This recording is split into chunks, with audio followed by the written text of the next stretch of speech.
जो स्टूडेंट्स यहाँ बैठे हैं, आपसे मैं एक छोटी सी बात कहना चाहती हूँ।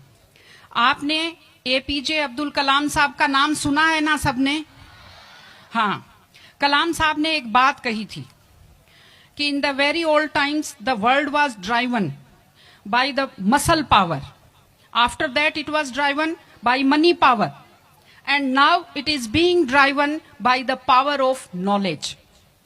यानी पहले शरीर की ताकत से दुनिया चलती थी, उसके बाद कुछ दिन पैसे से दुनिया चली, और अब दुनिया कैसे चलती है? ज्ञान की ताकत से चलती है। आज अमेरिका और रूस, फ्रांस क्यों हमसे आगे हैं? उनकी जनसंख्या भी कम है, शायद वो मेहनती भी हमसे कम हैं, लेकिन वो हमसे क्यों आगे हैं? क्योंकि उनके यहाँ शिक्षा का जो प्रसार था वो हमसे ज्यादा हुआ, वो हमसे ज्यादा एजुकेटेड हैं। हम लोग प्राचीन काल में हमारे यहाँ बहुत अच्छी यूनिवर्सिटीज थी, नालंदा यूनिवर्सिटी थी, तक्षशिला यूनिवर्सिटी थी, लेकिन जब मध्यकाल आया तो हमने अंधविश्वासों पर ज्यादा ध्यान दिया और जो नॉलेज था साइंस का उस पर हमने कम ध्यान दिया, इसलिए हम विश्व में पिछड़ गए। एसएसटी में आप लोग पढ़ते होंगे, 10th के बच्चे एसएसटी पढ़ते हैं, कि एक समय था जब वर्ल्ड की जो रिचेस्ट कंट्रीज थी वो रूस अमेरिका नहीं थी, वो इंडिया था और वो चाइना था। चीन और भारत विश्व के सबसे धनी देश थे, लेकिन हमने एजुकेशन पर ध्यान देना छोड़ा। उसका नतीजा ये निकला कि हम लोग गरीब हो गए, हम लोग पिछड़ गए, हम लोग कमजोर हो गए। इसलिए अगर आपको खुद को ताकतवर होना है और इस देश को ताकतवर बनाना है तो आप लोग शिक्षा पर ज्यादा से ज्यादा ध्यान दीजिए। हमारी बेटियां यहां बैठी हुई हैं, आप लोग बहुत खुश किस्मत हैं, आपकी किस्मत अच्छी है कि आपने इस जमाने में जन्म लिया है जब लड़कियों को स्कूल भेजा जाता है, जब लड़कियां बराबरी के अधिकार के साथ आत्मसम्मान से जिंदगी जी सकती हैं। मैं अभी सोफे पर अकेली बैठी हुई थी, फिर उसके बाद शिफा जी आए और फिर उसके बाद संतोष जी आए, तो हमें जगह हमारी बढ़ती गई। मैंने कहा भाई पुरुषों सिंहासन खाली करो, महिलाएं आती हैं।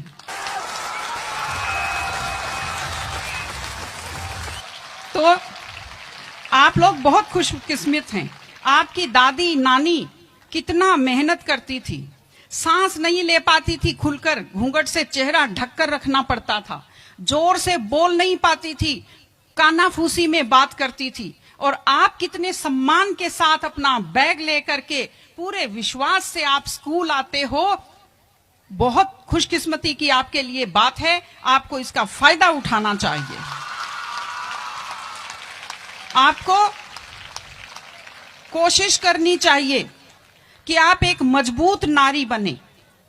और आपसे मैं कहना चाहती हूं कि आपके ऊपर बहुत विश्वास करते हैं, आपके पेरेंट्स आपको घर से बाहर भेजते हैं, अपने माता पिता को हमेशा अपने मन में रखिए।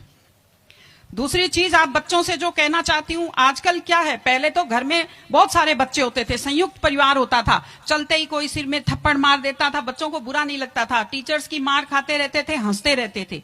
आजकल 1-2 बच्चे होते हैं घर में, बच्चे बहुत सेंसिटिव होते हैं। आप लोगों को जब आपके माता पिता टोकते हैं, आपके टीचर्स टोकते हैं, आपको बुरा लगता है। आपको बुरा नहीं लगना चाहिए, क्योंकि ये वो लोग हैं जो आपकी चिंता करते हैं। मैं आपको एक छोटा सा किस्सा सुनाऊंगी। एक गाय जंगल में चल रही थी, अचानक उसने देखा एक बाघ पीछे दौड़ा। गाय भी भागी जान बचाने के लिए, सामने दलदल था, वो दलदल में थोड़ा चली, वो दलदल में फंस गई। बाघ भी पीछा करता हुआ आया, वो भी दलदल में फंस गया, लेकिन गाय से थोड़ी दूरी पर था, चल नहीं पाया। तो गाय हंसी और उसने बाघ से कहा, बाघ तू तो गया, तू मरेगा। तो बाघ ने कहा, तुम क्या हंस रही हो, तुम भी तो मरोगी दलदल में। उसने कहा, मैं नहीं मरूंगी, देखना। शाम को जब मालिक ने देखा गाय नहीं आई, वो 2-4 लोगों को लेकर आया। जब देखा गाय दलदल में फंसी हुई है, वो रस्से लाया, लकड़ी लाया और गाय को निकालकर बाहर किया।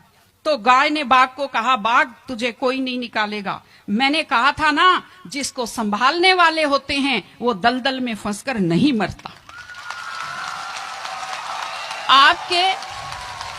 आपके जो टीचर्स हैं, आपके टीचर्स और आपके पेरेंट्स आपको संभालने वाले हैं। अगर आप उनकी बात मानेंगे, आप डांट के पीछे छुपी हुई उनकी चिंता को आप समझेंगे तो आप बुराइयों के और गलतियों के दलदल में कभी नहीं फंसेंगे। इसलिए अपने माता पिता को, विशेषकर अपनी माँ का चेहरा अपने दिमाग में रखिए, अपने दिल में रखिए कि वो आपके ऊपर कितना विश्वास करते हैं, वो आपकी कितनी चिंता करते हैं, घर पे आपका इंतजार करते हैं, आपके लिए हमेशा वो दुआएं करते हैं। आपके माता पिता जब मंदिर में जाते हैं खुद के लिए कुछ नहीं मांगते, जब वो बचत करते हैं उस पैसे से खुद के लिए कुछ नहीं खरीदते, वो पैसा आप लोगों पर खर्च करते हैं। उनकी इस चिंता को समझिए, अपने टीचर्स की चिंता को समझिए। मैं आप सबको बहुत शुभकामनाएं देती हूं कि आप लोग, आपकी बुद्धि तीव्र हो, आपका मन बहुत समृद्ध हो, आपका हृदय बहुत संवेदनशील हो। मैं स्कूल को मैं बहुत बहुत शुभकामनाएं देती हूं। टीचर से अपील करती हूं कि व्यक्ति केवल शरीर और दिमाग नहीं होता, एक मन होता है, एक आत्मा होती है। माइंड जो है, mind is sharpened by the knowledge and information. दिमाग तो तेज होता है, लेकिन बच्चों का मन समृद्ध कीजिए, उन्हें कमजोर पर दया करना सिखाइए, उन्हें परिवार के प्रति संवेदनशील बनना सिखाइए कि वो एक अच्छे संपूर्ण नागरिक बने, जिसको कहते हैं कंप्लीट पर्सनैलिटी, वैसे बने। मैं स्कूल को, आप सब बच्चों को, आपको ढेर सारी शुभकामनाएं देती हूं। आप अच्छे व्यक्तित्व बने, आप अच्छे नागरिक बने, एक मजबूत परिवार का, मजबूत देश का और एक अच्छे समाज का आप निर्माण करें। आपने बुलाया, हमें सुना, हमें सम्मान दिया, मैं हृदय से आभारी हूं। बहुत बहुत धन्यवाद। नमस्कार।